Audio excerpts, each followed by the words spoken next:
दोस्तों, हर धर्म की अपनी अनोखी परंपराएं और रीति रिवाज होते हैं।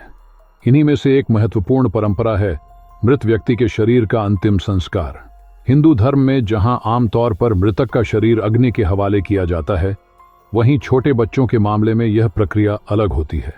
क्या आपने कभी सोचा है कि नवजात शिशुओं की मृत्यु के बाद उनके शरीर को जलाने के बजाय जमीन में दफनाने का विधान क्यों है? गरुड़ पुराण में इस पर विस्तार से चर्चा की गई है। इसमें न केवल नवजात शिशु की मृत्यु के कारणों का वर्णन है, बल्कि मृत्यु के बाद आत्मा की शांति और अंतिम संस्कार के नियमों से जुड़े चौंकाने वाले तथ्य भी बताए गए हैं। क्या बच्चों की आत्मा को भी यमलोक के कष्ट सहने पड़ते हैं? माता पिता को शिशु की आत्मा की शांति के लिए क्या करना चाहिए? इन सवालों के जवाब और भगवान विष्णु द्वारा बताए गए नियमों को हम इस वीडियो में जानेंगे। चलिए बिना देर किए वीडियो शुरू करते हैं। गरुड़ पुराण की कथा के अनुसार भगवान विष्णु ने पक्षीराज गरुड़ को बताया कि नवजात शिशुओं की मृत्यु के बाद उन्हें जलाने के बजाय दफनाया जाना चाहिए। यदि किसी स्त्री का गर्भपात हो जाए या किसी बालक या बालिका की 2 वर्ष की उम्र तक मृत्यु हो जाए तो उन्हें जमीन में गड्ढा खोदकर दफनाना चाहिए। लेकिन यदि इससे अधिक उम्र के बच्चों की मृत्यु होती है तो उन्हें जलाने का विधान है। अब सवाल ये उठता है कि ऐसा क्यों? गरुड़ पुराण के अनुसार जब कोई मनुष्य जन्म लेता है तो वह अपने जीवन के पहले 2 वर्षों तक संसार की मोह माया से पूरी तरह मुक्त रहता है। इस स्थिति में आत्मा का शरीर से कोई विशेष लगाव नहीं होता। ऐसे में यदि 2 वर्ष से कम उम्र के बच्चे की मृत्यु हो जाए तो उसकी आत्मा आसानी से उस शरीर को त्याग देती है और पुनः उसमें प्रवेश करने की कोशिश नहीं करती। लेकिन जैसे जैसे मनुष्य बड़ा होता है वह मोह माया में बंधने लगता है, उसका शरीर से लगाव बढ़ता है और मृत्यु के बाद आत्मा उस शरीर में लौटने की कोशिश करती है। यही कारण है कि बड़े व्यक्तियों के शव का दाह संस्कार आवश्यक माना गया है। अग्नि के माध्यम से शरीर को पूरी तरह नष्ट कर दिया जाता है, जिससे आत्मा का शरीर से मोह भंग हो सके और वह अपनी यात्रा में आगे की ओर उन्नत लोकों में प्रस्थान कर सके। गरुड़ पुराण के अनुसार दाह संस्कार के बाद ही आत्मा शरीर से पूरी तरह अलग हो पाती है।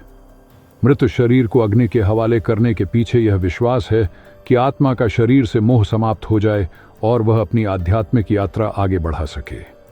हिंदू धर्म में अग्नि को एक प्रवेश द्वार माना गया है, जो आत्मा को भौतिक संसार से आध्यात्मिक दुनिया में प्रवेश दिलाता है। लेकिन छोटे बच्चों के मामले में यह नियम अलग है। जिन बच्चों ने ज्यादा जीवन नहीं जिया होता, उनकी आत्मा का शरीर से कोई लगाव नहीं होता, इसलिए उनके मृत शरीर को जलाने के बजाय दफनाने का विधान है। अब सवाल यह उठता है, क्या बच्चों की आत्माओं को भी यमलोक के कष्ट सहने पड़ते हैं? गरुड़ पुराण में स्पष्ट किया गया है कि जिन आत्माओं ने अपने पूर्व जन्मों में बहुत कम पाप किए होते हैं, उन्हें मृत्यु के बाद अल्प समय तक अपने कर्मों का फल भुगतना पड़ता है और फिर वे स्वर्ग में प्रवेश कर जाती हैं। लेकिन 2 वर्ष से कम उम्र के बच्चों की आत्मा के लिए यह अपवाद है। इतनी छोटी उम्र में मृत्यु होने पर बच्चों की आत्मा सीधे स्वर्ग जाती है। यह उनका कर्म नहीं बल्कि उनकी आयु के आधार पर होता है। यही कारण है कि बच्चों को निर्दोष और पवित्र आत्मा माना गया है, जिन्हें स्वर्ग के द्वार स्वतः ही खोल दिए जाते हैं। दोस्तों, अब जानते हैं कि गरुड़ पुराण में भगवान विष्णु ने मृत शिशु की आत्मा की शांति के लिए कौन कौन से उपाय बताए हैं। भगवान विष्णु ने कहा है कि जब किसी शिशु की मृत्यु हो जाती है तो उसके माता पिता को अपने बच्चे के नाम पर दूध का दान करना चाहिए। शिशु जितने महीने का था उतने बच्चों को दूध पिलाने से आत्मा को शांति मिलती है। इसके अलावा शिशुओं का श्राद्ध नहीं किया जाता, क्योंकि हिंदू धर्म के अनुसार श्राद्ध केवल तभी किया जा सकता है जब व्यक्ति का मुंडन या उपनयन संस्कार हो गया हो। शिशुओं के अंतिम संस्कार के लिए विशेष नियम हैं। गरुड़ पुराण में भगवान विष्णु ने बताया है कि यदि किसी बालक की मृत्यु हो जाए तो उसे जमीन में गड्ढा खोदकर दफनाना चाहिए। इसके बाद उस स्थान को गोबर से लीपना, गंगा जल से पवित्र करना और वहां तुलसी का पौधा लगाना चाहिए। तुलसी को पवित्र और दिव्य माना गया है और जहां यह पौधा होता है वहां भगवान नारायण का वास होता है। इससे आत्मा को जल्दी मुक्ति मिल जाती है। गरुड़ पुराण में बताया गया है कि शिशु की मृत्यु के बाद उसकी आत्मा की शांति के लिए अलग अलग अवस्था के अनुसार दान और अनुष्ठान किए जाते हैं। यदि गर्भ में ही शिशु का नाश हो जाए तो इसके लिए किसी भी प्रकार की धार्मिक क्रिया की आवश्यकता नहीं होती। अगर शिशु की मृत्यु दांत निकलने से पहले हो तो माता पिता को उसके नाम पर दूध का दान करना चाहिए। ऐसा करने से शिशु की आत्मा को शांति मिलती है। बालक अवस्था में मृत्यु होने पर जल से भरा घट दान करने का विधान है और उसके साथ खीर का भोज कराना चाहिए। यह प्रक्रिया आत्मा की शांति के लिए महत्वपूर्ण मानी जाती है।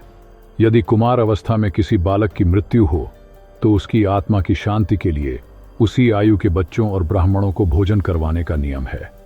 वहीं यदि कोई बालक 5 वर्ष या उससे अधिक की उम्र में मृत्यु को प्राप्त हो तो पायस और गुड़ के 10 पिंड दान करने का विधान है।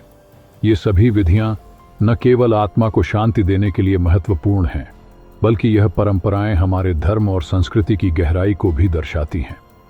दोस्तों, अब तक हमने मृत बच्चों के अंतिम संस्कार की परंपराओं के बारे में चर्चा की, लेकिन गरुड़ पुराण में यह भी बताया गया है कि संत पुरुषों और योगियों को भी मृत्यु के बाद जलाने के बजाय दफनाया जाना चाहिए। ऐसा इसलिए है क्योंकि ये महान आत्माएं अपनी कठोर तपस्या और आध्यात्मिक साधना के बल पर अपनी सभी इंद्रियों को पूरी तरह नियंत्रित कर लेती हैं। साधु संतों को सामान्य मनुष्यों से अलग माना जाता है। वे अपने जीवन में 5 महादोष काम, क्रोध, लोभ, मोह और अहंकार पर पूरी तरह विजय प्राप्त कर लेते हैं।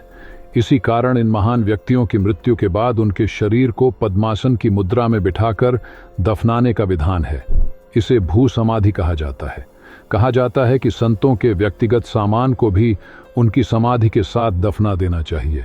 हालांकि वैष्णव परंपरा में कुछ संतों का अंतिम संस्कार अग्नि के माध्यम से किया जाता है। वहीं कुछ संतों को पवित्र नदियों में जल समाधि भी दी जाती है। ऐसे संतों की आत्मा को उनके शरीर से कोई लगाव नहीं रहता, क्योंकि उन्होंने पहले ही मोह माया से स्वयं को मुक्त कर लिया होता है। जब उनकी मृत्यु होती है तो उनकी आत्मा बिना किसी बाधा के अपने शरीर को त्याग कर सीधे परम धाम की ओर चली जाती है। तो मित्रों, आज की वीडियो में बस इतना ही। आपको यह वीडियो कैसी लगी, कृपया नीचे कमेंट करके हमें अपनी राय जरूर बताएं। अगर आपको यह जानकारी पसंद आई हो तो इसे अपने दोस्तों और परिवार के साथ अधिक से अधिक शेयर करें। ऐसी और भी आध्यात्मिक और धार्मिक वीडियो देखते रहने के लिए चैनल को अभी सब्सक्राइब कर ले। अब हमें इजाजत दे। जय श्री कृष्ण।